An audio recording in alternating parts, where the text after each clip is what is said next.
Oh, hi there. When I first discovered lost media, I thought every lost work was a tragedy. Every lost TV show broke my heart. Every canceled movie brought a tear to my eye, and I would lose sleep over every piece of lost history. But as I dug deeper, I found the dark depths of lost media. I found the tragic, the absurd, and the just plain ridiculous works that have been lost to time. So here's my list of some of the lost media that might be better off lost.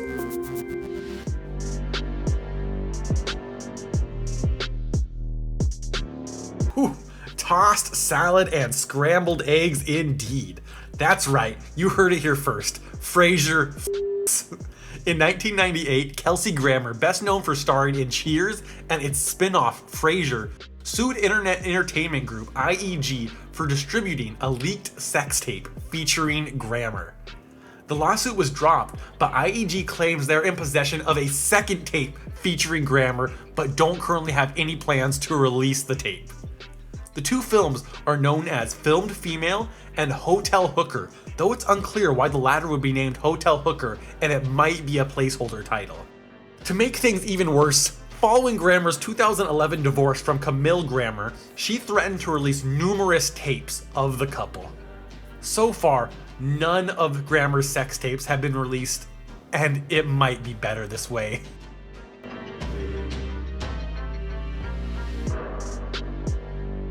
The Chicks, formerly known as the Dixie Chicks, are a pop country group known for a string of successful albums in the late 90s to the 2000s. The group came under heavy criticism from their predominantly right-wing fan base after criticizing the US President George W. Bush over the upcoming invasion of Iraq during a 2003 concert in London. At the concert, lead singer of the band, Natalie Maines, stated, "Just so you know, we're on the good side with y'all. We don't want this war, this violence, and we're ashamed that the President of the United States is from Texas." The group's record sales were greatly affected, and they were blacklisted from radio stations across the country. But a line was crossed when the band began receiving death threats. One letter in particular shocked the band. The letter told in graphic detail how Natalie Maines was to be killed at the band's upcoming performance in Dallas, Texas, stating the exact time, location, and weapons to be used. The band would perform the show in Dallas without incident, possibly due to increased security measures because of the threat. The letter has never been released or leaked. The only two lines we know from the letter are "You will be shot dead at your show in Dallas," and "Shut up and sing or your life will be over." The latter of which is referred to in their 2006 song Not Ready to Make Nice and the 2006 documentary Dixie Chicks, Shut Up and Sing. It's unknown if the band is still in possession of the letter or if any copies exist.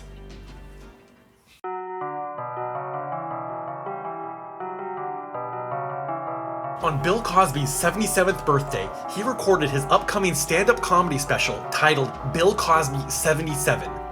The movie was to be released by Netflix the day after Thanksgiving in 2014. However, in October of that year, comedian Hannibal Buress' comedy routine brought Cosby's numerous sexual abuse allegations to the public forefront. The special was initially delayed in November after many more women came forward about their abuse at the hands of Cosby. In 2015, Netflix officially canceled the film with no plans to ever release it. No footage or photos of the film exists, and the only information we have comes from Netflix's description, stating wisdom and hilarious insights about Cosby's childhood, first loves, and parenthood.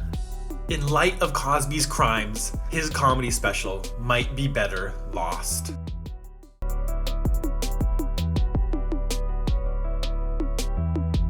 Timothy Treadwell was a bear enthusiast known for living in various grizzly bear-infested areas of Alaska for 13 summers. He began to attract widespread attention after appearing on various TV programs to discuss his experiences, such as Dateline NBC, The Discovery Channel, and The Late Show with David Letterman, where Letterman suggested the possibility of Treadwell being eaten by a bear.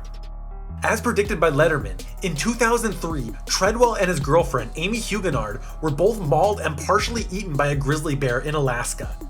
Treadwell and Huguenard had filmed over 100 hours of footage on their various expeditions. including the incident that would cost them their lives. But in their rush to begin filming, the lens cap of the camera was not removed, and partway through the mauling, the camera ran out of tape. The audio of the incident survived, but due to its grotesque nature has never been released, though many fakes have circulated through the years. Treadwell and Huguenard were the subject of the 2005 documentary Grizzly Man. Director of the film, Werner Herzog, was allowed to listen to the lost audio of the mauling, and his reaction was used in the film. But the recording itself was not used, with Herzog suggesting the tape be destroyed.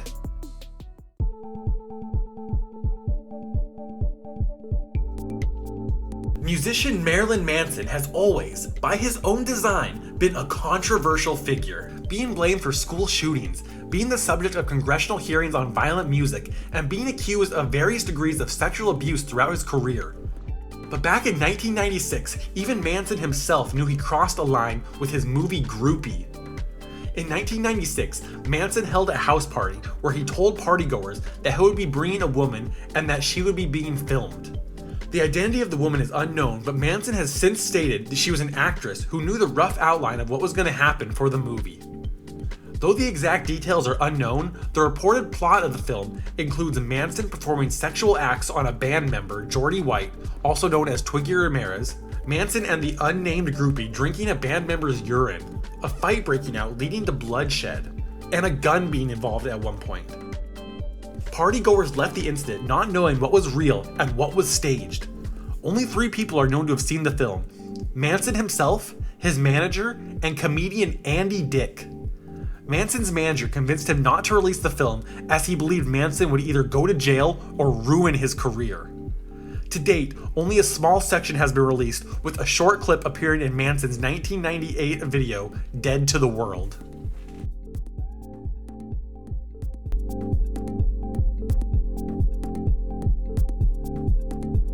Saved from the Titanic is a 1912 silent movie known for being the first to dramatize the sinking of the Titanic, being released just 29 days after the incident.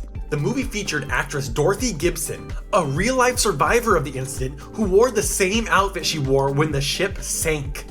Needless to say, the actress suffered numerous emotional breakdowns while filming and would only appear in one other movie before her passing 34 years later. The film's plot details Gibson recanting the story of her survival to her fictitious family, with stock footage of icebergs and the Titanic's sister ship, the Olympic, being used. Though capitalizing on a tragic loss of lives just days later and causing the emotional breakdown of an actress is pretty evil, the movie does have one redeeming aspect. The film is known for experimenting with color, using the cinema color technique to color 2 scenes, making it among the first narrative films to use color. The only known copies of the film were destroyed in a fire in 1914.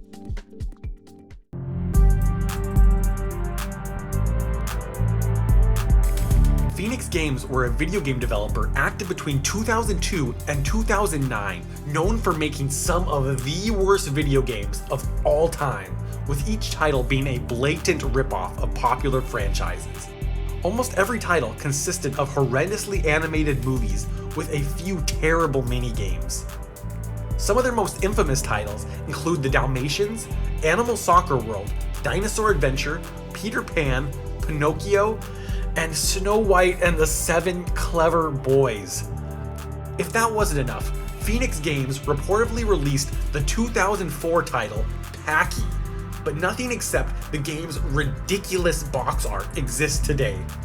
Some believe the game was never released, or that the box art itself might be a hoax. Either way, I don't think the world needs another horrendous title from Phoenix Games.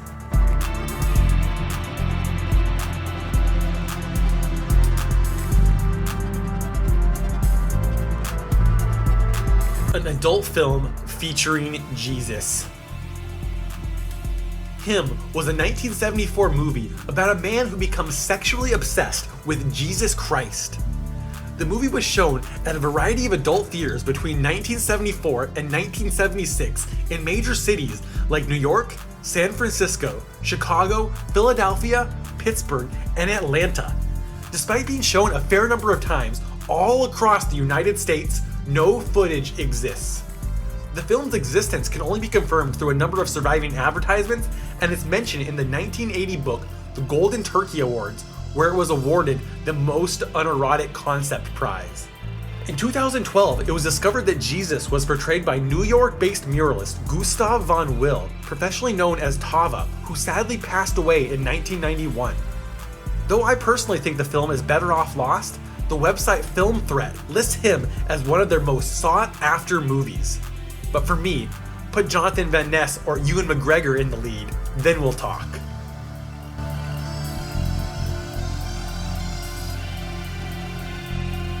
Megan Once a Millionaire was a reality show that aired on VH1 in 2009. The show follows Megan Hauserman as 17 millionaires compete for her love by going on extravagant dates and being put through various tests. The idea for the show came from the reality show Rock of Love Charm School, where Hauserman, a contestant on the show, stated she wanted to be a trophy wife. Megan Once a Millionaire was abruptly cancelled in August 2009 when one of the show's bachelors, Ryan Jenkins, was wanted for the murder of his wife, Jasmine Fiore. The couple met soon after Jenkins was done filming Megan Once a Millionaire and were married in Las Vegas just 2 days after meeting. Fiore's body was found on August 13, 2009, and on August 23rd, Jenkins' body was found from an apparent suicide after being on the run from the police for over a week. 3 of the show's 6 episodes have gone unaired, but in May 2020, the 4th and 5th episodes were released on Megan Hauserman's YouTube channel. Under these circumstances, and out of respect for Fiore's family, the show's final episode might be better lost. So what do you think? Do you want to see him? Do you want to revel in the horror of another title by Phoenix Games? Let me know in the comments and leave suggestions for future videos. I've gotten some great suggestions so far and would love to hear more. This is Mike with All Things Lost. See you soon.